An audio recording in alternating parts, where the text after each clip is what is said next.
24. In the Happy Isles. We are in the Happy Isles, and here Zarathustra will dwell throughout the second part of the book. It is treated as an actual geographical place, but it is, of course, also a metaphor. Within all the self-inflicted misery all around him, Zarathustra creates an island of happiness, a beacon of hope. There, he teaches us that we have all that is needed to be happy, if we just change our outlook on human existence. Let's follow his lead, and see if we can get there. The figs fall from the trees, they are good and sweet, and in falling the red skins of them break. A north wind am I to ripe figs. Thus, like figs, do these doctrines fall for you, my friends. Imbibe now their juice and their sweet substance. It is autumn all around, and clear sky and afternoon. Lo, what fullness is around us, and out of the midst of superabundance it is delightful to look out upon distant seas. Zarathustra feels that the intellectual seeds he planted in the first part have produced fruit, in the form of doctrines of happiness that coalesced in his mind. He feels he is now at the heart of happiness, and in this condition he can look upon distant seas. That is, upon an even better place that he wants to reach in the future. Once did people say God when they looked out upon distant seas. Now, however, have I taught you to say Superman. God is a conjecture, but I do not wish your conjecturing to reach beyond your creating will. Could ye create a God? Then I pray you be silent about all gods, but ye could well create the Superman. Not perhaps ye yourselves, my brethren, but into fathers and forefathers of the Superman could ye transform yourselves, and let that be your best creating. The distant sea he was talking about is the Superman, which replaces the ideals that religion set before us. The point he makes here is that we should only aspire to something that we have the ability to create. We cannot create a god, and we cannot create a paradise which the monotheistic God supposedly prepared for us. So it is not in our control whether we reach it. But the Superman is something that is within our ability to create. Perhaps not today, because man has been weakened by millennia of going in the wrong direction, but we can take part in a project that eventually, within a few generations, will lead to the Superman. God is a conjecture, but I should like your conjecturing restricted to the conceivable. Could ye conceive a God? But let this mean will to truth unto you, that everything be transformed into the humanly conceivable, the humanly visible, the humanly sensible. Your own discernment shall ye follow out to the end. And what ye have called the world shall but be created by you. Your reason, your likeness, your will, your love, shall it itself become. And verily for your bliss, ye discerning ones. And how would ye endure life without that hope, ye discerning ones? Neither in the inconceivable could ye have been born, nor in the irrational.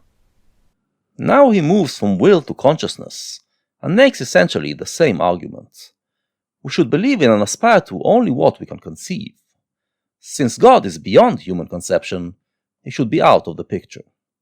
He essentially adopts a positivistic approach, saying that we should explore only what's within the limits of our perception and logic. However, Zarathustra does not believe we can understand even what is within these limits. What is happening is that when we try to explain the world, we are creating a worldview, and this worldview then determines how we experience the world. Basically, it becomes our world, a world that we imposed on reality. This is inevitable, so we must accept that this is what we are doing, and focus on making sure that the world we create for ourselves brings us happiness. The hope of creating a happy world for ourselves should be the hope that drives us, because it is the only one that makes sense. But that I may reveal my heart entirely unto you, my friends, if there were gods, how could I endure it to be no God? Therefore there are no gods. Yea, I have drawn the conclusion. Now, however, doth it draw me. Zarathustra realizes that there is a will inside him to be as powerful as he can be. It's a realization that preempts an important idea that will be presented in a later chapter. Now, since he has this will, it means that if gods were possible, he would be driven to become a god. But since he doesn't feel this drive, it must be that there is no such thing as godhood. And this leads to further realizations. God is a conjecture, but who could drink all the bitterness of this conjecture without dying? Shall his faith be taken from the creating one, and from the eagle his flights into eagle heights? God is a thought. It maketh all the straight crooked, and all that standeth real. What? Time would be gone, and all the perishable would be but a lie? To think this is giddiness and vertigo to human limbs, and even vomiting to the stomach. Verily, the reeling sickness do I call it, to conjecture such a thing. Zarathustra takes his attack on the idea of God a step further. He says that it is an idea that is destructive to the human spirit. It takes away from our freedom to create, and to aspire to heights. Worse, it makes us believe that there is a world of truth, where everything is stable and eternal, and that our ever-changing reality is therefore false. This causes us to feel alienated to the world around us, and thus harms our happiness. To Zarathustra, this is a revolting idea. Evil do I call it, and misanthropic. All that teaching about the one, and the plenum, and the unmoved, and the sufficient, and the imperishable. All the imperishable, that's but a simile, and the poets lie too much. Zarathustra turns this idea on its head. Against those who claim that only the things that are eternal are true, and everything that perishes is false, he asserts that the belief in eternal things is a false belief, and that therefore the perishable things are the truth, the reality. The line about the poets lying too much is a paraphrase on Homer, but why does he say it here? Because he is hinting at the most famous of all German poets, namely Goethe, who famously wrote that all that is transitory is but a metaphor. Nietzsche greatly admired Goethe, but here he calls him a liar, propagating one of the worst ideas that humanity ever created.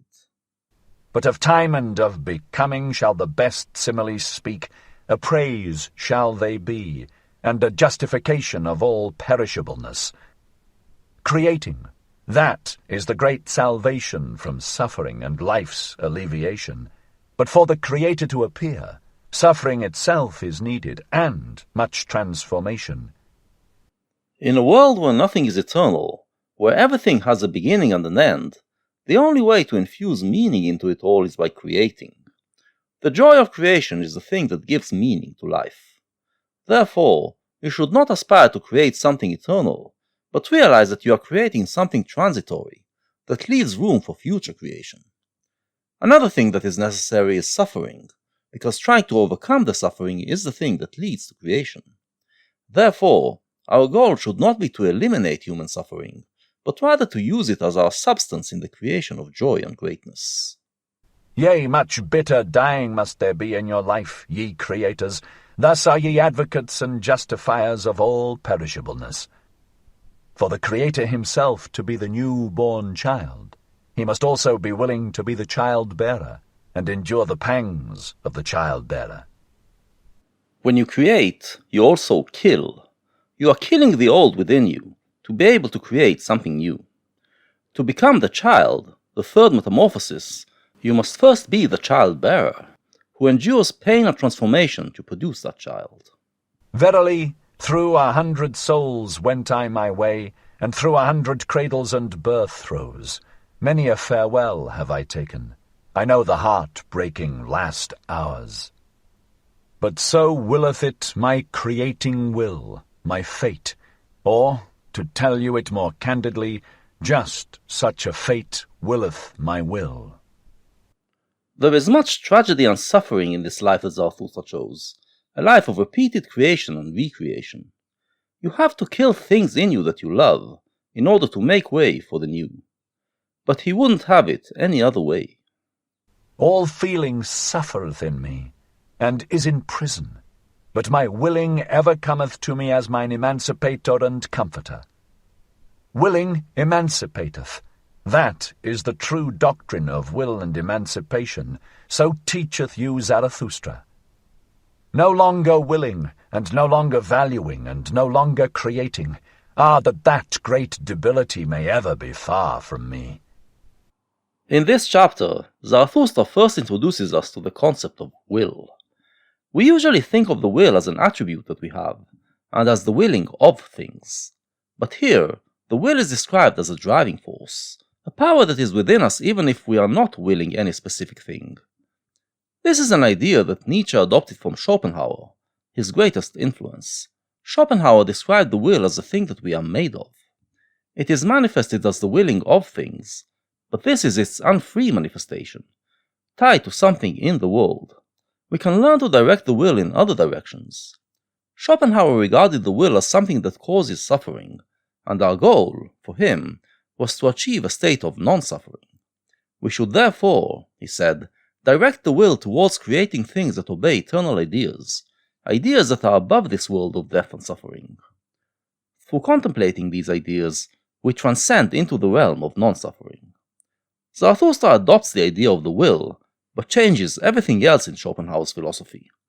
First of all, he doesn't want non-suffering, but happiness, happiness that is forged out of the suffering. Therefore, he remains in the world of becoming and perishing. Thus, the will is not regarded as something that brings only suffering, but something that can free you and bring you joy. The idea that we should transcend the world of willing, valuing, and creating, which is essentially what Schopenhauer wants, he defines as a great debility. And also in discerning do I feel only my will's procreating and evolving delight, and if there be innocence in my knowledge, it is because there is will to procreation in it. Away from God and gods did this will allure me. What would there be to create if there were gods? But to man doth it ever impel me anew, my fervent creative will. Thus impelleth it the hammer to the stone. He does, however, agree with Schopenhauer that the will is the main driving force, involved in everything that we do. This was Nietzsche's stance when he started philosophizing, and he is still holding it here. As we shall see later on, it was in this book that he updates his stance. Here, though, he still talks of the will, and says that it was the thing that lured him away from faith in God. If you believe in God, believe that the truth has been revealed, then there is no more place for creation. One can only create where the truth is unknown, where you have to create your own truth. And without creation, there can be no joy. Away from the gods, then, does his will direct him, and towards man. Man is an imperfect creature, and therefore one that you can use as clay for your creation. Ah, ye men, within the stone slumbereth an image for me, the image of my visions. Ah, that it should slumber in the hardest, ugliest stone. Now rageth my hammer ruthlessly against its prison. From the stone fly the fragments. What's that to me? He uses the terms of sculpting to refer to his creative spirit here, describing himself as an artist who sculpts in stone. What does the stone metaphor refer to? From the previous passage, we know that it refers to man. He calls man the ugliest stone, and we know what he means because we already heard him describe man in his current state. This means that his work is cut out for him, if he wants to sculpt man into something beautiful. Like every sculptor, Zarathustra already has an image in his head of what he wants to create, even before he takes his hammer to the stone. And we already know what that image is. I will complete it, for a shadow came unto me. The stillest and lightest of all things once came unto me. The beauty of the Superman came unto me as a shadow. Ah, my brethren, of what account now are the gods to me? Thus spake Zarathustra. The beautiful image that he wants to sculpt in the ugly stone of man is, of course, the Superman. And once this image plagued his mind, he has no more interest in any gods. This, then, is the first discourse that Zarathustra gives in the Happy Isles. He is in a happy place, and attributes his happiness to a force within him, called the will, which drives him to always create himself anew. To be happy, one must accept that there are no gods and no eternal ideas, and that we cannot escape the ever-changing river of becoming and perishing. After you accept that, you dive into the river, and direct your will to create beauty that captures the truth of the here and now. This creating can be artworks, but mainly it is working on shaping and reshaping yourself. The image that you have in your mind is that of the Superman, and based on that image, you reshape yourself in ever more powerful forms. Thus, you also create a more powerful model of human, which others can then emulate and work on to make it even more powerful.